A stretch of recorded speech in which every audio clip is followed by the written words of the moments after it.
एक सवाल और उसका आसान सा आपको जवाब दूं ताकि आपको समझ आए आपके वजूद में और इमाम ज़माना के वजूद में रब्त क्या है। जो रब्त अभी बरकरार है लेकिन हम उसे महसूस नहीं कर पाते। कभी आपने सोचा कि जैसे मुहर्रम का चांद नजर आता है हम इतने बदल क्यों जाते हैं?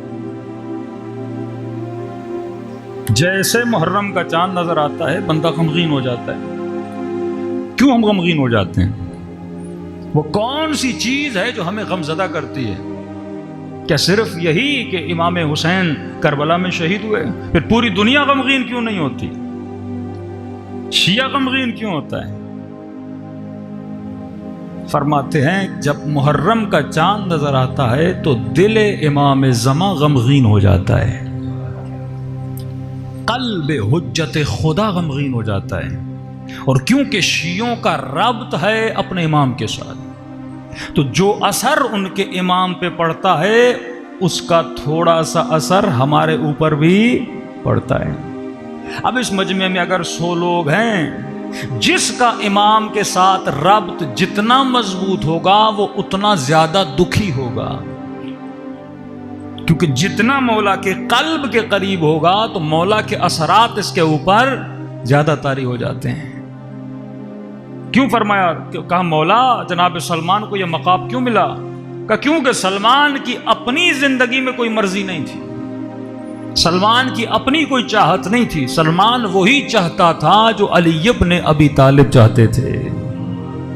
सलमान की वही मर्जी होती थी जो अली इब्न अबी तालिब की मर्जी होती थी। जब आपका रब्त हो जाए ना, यही जुमला अक्सर वहाबी हजरात शियों पर एतराज करते हैं कि आपका अकीदा है कि मौला अली जिस्म नहीं रखते, मौला अली अपना परवरदिगार आलम जिस्म नहीं रखते, खुदा आंखें नहीं रखता, खुदा कान नहीं रखता।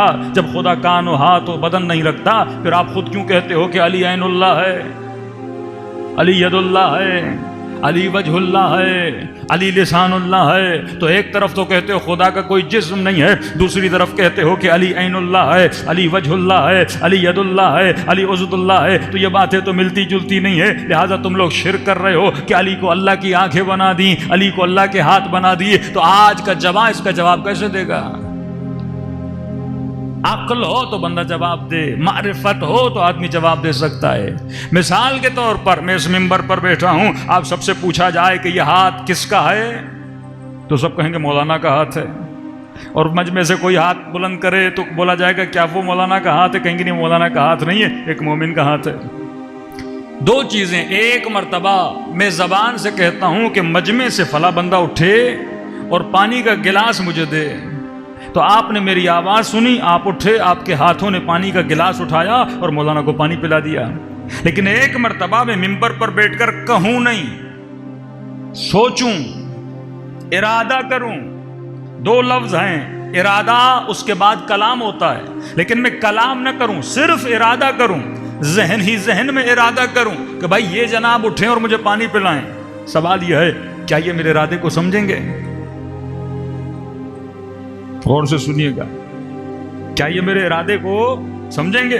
कतअन कहेंगे मौलाना मैं कैसे आपके इरादे को समझूं? जब तक आप बोलोगे नहीं तब तक मैं सुनूंगा नहीं, और जब तक सुनूंगा नहीं उस बात पे अमल नहीं करूंगा, तो ये मेरे इरादे को नहीं समझ सकता। लेकिन इसी मिंबर पर बैठकर अगर मैं खुद इरादा करूं कि मुझे पानी पीना है तो हाथ को कहने की जरूरत नहीं है, मेरा हाथ मेरे इरादे को फौरन समझ लेता है, यहां से उठेगा और पानी का गिलास उठाएगा। ये मेरा हाथ है, मेरे इरादे को समझ रहा है। वो आपका हाथ है, आपके इरादे को समझता है। आपका हाथ मेरा नहीं क्योंकि मेरे इरादे को नहीं समझता, मेरा हाथ आपका नहीं क्योंकि आपके इरादे को नहीं समझता। तो मेरा हाथ वो है जो मेरे इरादे को समझे, मेरी आंखें वो हैं जो मेरे इरादे को समझे, मेरी जबान वो है जो मेरे इरादे को समझे। का अली के हाथ अली के नहीं है, वो यदुल्लाह है, क्योंकि अली के हाथ अल्लाह के इरादे को समझते थे।